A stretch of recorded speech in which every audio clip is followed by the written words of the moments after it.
Welcome to Being in the Way with Alan Watts, and I'm your host, Mark Watts. And today and in the following weeks, together we're going to take a deep dive into 400 hours of spoken recordings by my father, the late Alan Watts.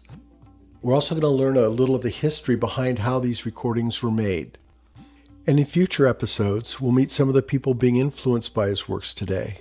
We're going to see how his words are resonating with current events and how they're changing our outlook as we emerge from a deep sleep as a culture. This podcast was made possible through grants from the Rizzuto Foundation and with the help of the Ram Dass Foundation and the Be Here Now Network. Our theme music is by Zakir Hussain and his friends from the track Balinese Fantasy, courtesy of Moment Records. And here for our first session, we have a special guest from the Ram Dass Foundation, Raghu Marcus, who's joining us in the studios for the inaugural episode of Being in the Way. Well, Raghu, thank you for coming by. The first time we met and talked, it was on your podcast, and this is actually the first time we got to be together in person. Yes, thank you. Thank you. It's great to be here. We are looking at the beginning of a great adventure here with a deep dive into the Alan Watts archives, a collection of over 400 original recordings. But we're going to start out with his talks on Taoism, for which this podcast is named, Being in the Way.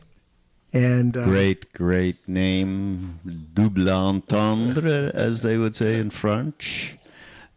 Yeah, that title, when I recorded the seminar at the Esalen Institute, and I first wrote it on the box, it alerted me to the double meaning of my father's autobiography in my own way, because of course he always talked about how the ego could get in the way of what you're doing. And so it was a great little moment there.